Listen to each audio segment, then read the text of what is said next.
지난주 이슈 말하면서 살짝 짚어드렸던 건데 SK 바이오사이언스 네. 우리 시장에서 안 볼 수가 없는 거거든요. 네. 요즘 너무 조용했기 때문에 갑자기 이슈가 생기니까 거기에 더 사람들이 집중을 했던 것 같아요. 그래서 SK 바이오사이언스가 딱 상장을 했는데 요즘 IPO 하는 주식들 보면 항상 따상 이런 맞아요, 얘기 너무 많이 맞아요. 하잖아요. 네. 그래서 그러니까 따상이 공모가의 2배로 시초가를 형성한 다음에 거기서 딱 30%꽉 채우고 그쵸. 갔을 때 그걸 따상이라고 하는데 그래서 첫날 그냥 바로 30% 직행하더라고요. 그쵸. 그래서 네. 오 역시 잘 가나 보다 이렇게 하고 봤는데 다음 날은 바로 장 초반부터 또 빠지려고 얘네들이 준비를 하면서 HTS가 먹통이 났다라는 맞아요. 뉴스도 어느 들려오고 증권사가 네. 그랬죠. 네. 그러니까 다들 제 주변에도 이렇게 뭐 하신 분들이 있었는데 음. 그날 팔려고 무조건 생각을 하고 하고 있죠. 계셨더라고요. 그쵸. 그래서 네. 그날 그래도 뭐 파는 사람이 많이 있었긴 하지만 외국인이랑 기관도 매도했고 그래도 그냥 마이너스 1% 정도에서 마감을 했는데 오늘 마이너스 13% 빠졌거든요. 이렇게 신규 상장주들이 따상 뭐 처음에 완전 열풍으로 돈 모였다가 그 다음날 쭉쭉쭉 빠지는데 근데 또 신규 상장주에 대한 관심이 없을 수 없잖아요. 네. 그럼 이 주식은 그냥 처음에 공모하신 분들만 먹고 나오는 종목이 돼버린 건가요? 네. 아 그런 거예요? 네. 이것만 보고 그냥 사야 되는 거예요? 저는 사실은 IPO 주식을 개인 투자자분들한테 하지 말라고 사실은 말씀드려요. 네, 왜냐면 이게 작년과 올해는 이제 IPO 시장이 워낙에 핫하고 저금리인 상황이고 그다음에 이제 그렇기 때문에 사실 되게 성공적인 사례가 많이 나왔다라고 생각이 되는데 근데 여러분이 이제 IPO를 이게 회사를 창업을 해가지고 IPO 되는 것까지 하나의 사이클을 생각해 보시면 여러분이 큰 돈을 가지고서는 투자를 하셔야 될지 말아야 될지 사실은 답이 나오거든요. 제가 지금 스타트업을 하고 있잖아요. 네. 제가 회사를 창업을 했어요. 창업을 하고 그다음에 이제 외부 투자자들은 투자를 받아서 자금 조달해서 막 사업을 일궈 나가죠. 그래서 우리가 보통 스타트업에서 얘기하는 시리즈가 보통 여러 단계가 있어요.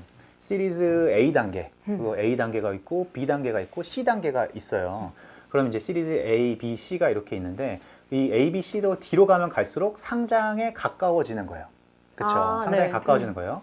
근데 이 중간중간에 투자하는 사람들은 비상장에 투자하니까 이 사람들은 엑시트할 수 있는 기회가 없죠. 네. 그래서 시리즈 A에 투자하는 사람들은 B에 다른 투자자들이 투자가를 들어올 때 이 A에 했던 사람들은 나가요. 그렇죠? 그럼 B에 왔어요. 그러면 B는 투자자들은 언제 나가냐면 C가 투자할 때 나가요. 그러면 C가 상장하기 직전에 거의 보통 이제 우리가 얘기하는데 그럼 C 단계에 투자했던 사람들은 이 비상장일 때 주가가 이렇게 올랐을 거 아니에요. 기업 가치가. 그럼 이 시리즈의 C에 투자한 사람들은 어떻게 엑시트를 하느냐? 여기서 프리 IPO일 수도 있고 아니면 상장을 하면서 시장에 매물을 내놓으면서 엑시트를 보통 해요. 그래서 여러분이 IPO라는 거는 그 지난 10년 아니면 되게 오랜 기간 동안 열심히 일했던 대주주, 그다음에 그 이후 그 과정에서 투자했었던 그 벤처 투자자들이 그분들의 지분을 엑시트하는 이벤트가 바로 IPO예요. 그럼 IPO는 그럼 언제 할까요? 돈 필요할 때. 돈 필요할 때도 하지만 네. 돈 필요할 때도 하지만 털고 싶을 때. 가장 이 회사의 주가를 가장 높게 받을 수 있을 때 보통 IPO를 해요. 최근에 쿠팡도 그렇고 뭐 마켓컬리도 그렇고 막 이제 이쪽에서 막 핫하니까 원래 상장을 내년이나 내후년에 하려고 했었던 회사들도 막 이렇게 빨리 하려고 하잖아요. 네. 근데 그거를 누가 도와주냐? 증권사가 도와줘요. 증권사의 IB 팀이 이제 거기 붙어가지고 회사 입김을 넣는 그렇죠. 거예요? 회사 이 작업을 치는 거죠. 회사의 실적도 잘 만들고 그 다음에 더 비싼 가격으로 상장할 수 있도록. 왜냐하면 더 비싼 가격으로 상장을 하면 증권사의 수수료도 그만큼 높게 뛰어가기 때문에. 그래서 보시면 IPO라는 이벤트는 결국 그 상장하는 당시에 사는 개인 투자자들한테는 좋은 구조가 아니에요. 이미 시작할 때부터가.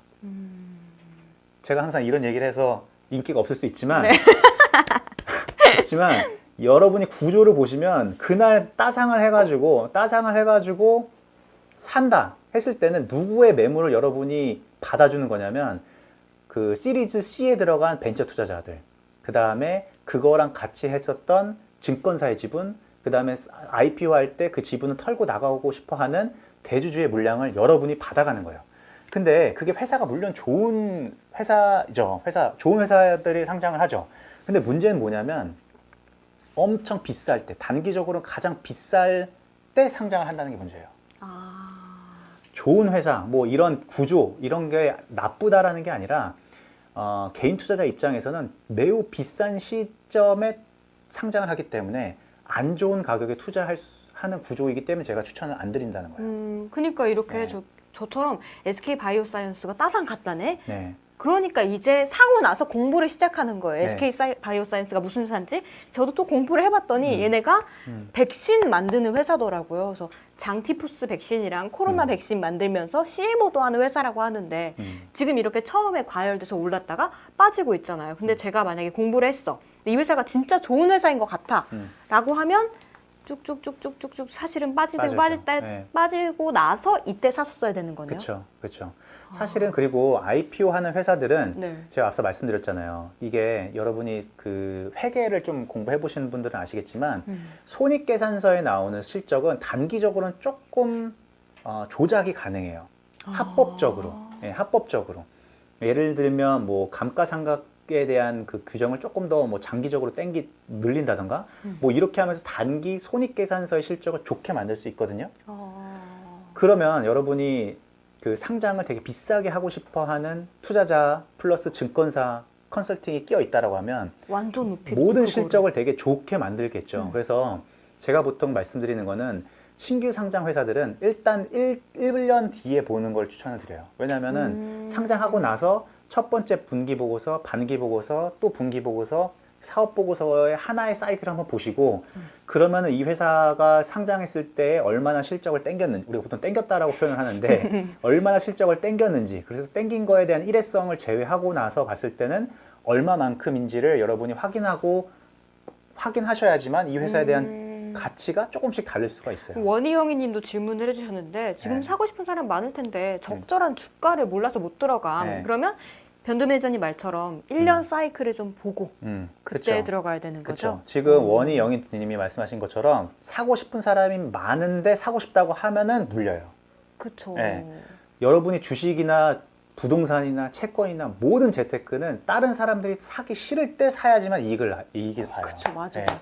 그래서 지금 SK 바이오사이언스도 그렇고 뭐 여러 가지 올해 지금 상장이 대기 중인 것들이 되게 많은데 비상장에서 엄청나게 핫하고 많은 사람들이 사고 싶어 하잖아요. 네. 그러면 거기에서 내가 그 지분을 가지고 나한테까지 기회가 온다 했을 때는 어떻게 보면 꼭질 가능성이 높아요. 네, 그래서 단기적으로, 그게 뭐 진짜 장기적으로 본다고 했을 때는 그게 뭐 얼마처럼 안 보일 수 있지만 제 경험적으로 보면 개인 투자자분들이 맨 처음에 물릴 때는 장기 투자한다라고 하시고 그게 한 1, 2년 못 가요. 그래서 항상 이제 포기를 하시기 때문에 그래서 쌀 때, 다른 사람들이 사기 싫어할 때, 다른 사람들이 사기 싫어하는 종목을 사는 게 좋아요. 네. 맞아요. 근데 저도 이렇게 소리질러님 말처럼 근데 이렇게 그럼 신규 상장주들은 사실 어떻게 보면 물량 털기까지는 아니지만 이렇게 회사 입장에서는 마지막에 터는 작업이기 때문에 우리 개인 투자자분들이 네. 아무것도 모르고 그냥 들어갔다가는 물리기 쉬운 거잖아요. 물리기 쉬워요. 네. 그렇기 때문에 한 1년 사이클을 보고 이 회사가 정말 이런 겉멋이 다 빠지고 그쵸. 진짜 아, 남았을 맞아요, 때 맞아요. 그렇죠. 겉멋 빼고 정말 알맹이만 남았을 때 괜찮은 회사인지 보고 들어가는 게 좋다고 하셨는데 지금 IPO 하면서 카카오뱅크, 뭐 야놀자, 마켓컬리, 크래프톤 뭐 엄청나게 많이 대기를 하고 있다고 해서 네. 이것만 들어오면 사야지? 이런 사람들이 있을 거란 말이에요. 있죠. 그러면 네. 만약에 사고 싶으신 분들 같은 경우에는 음. 공모주 할 때 그냥 들어가서 첫날 먹고 나오고 좀 지켜본 다음에 다시 들어가야 되는 거예요? 이게 사실은 최근에 이 되게 안 좋은 사람들에게 인식이 있는 것 같아요. 공모주는 들어가면 무조건 먹는다. 라는 이 어떻게 보면 포뮬러가 만들어졌잖아요. 네, 맞아요. 절대 그렇지 않아요. 네. IPO를 해보면 되게 1년에 IPO가 이제 수십 건이 있는데 그 IPO에 들어가 보면 항상 먹지 않아요.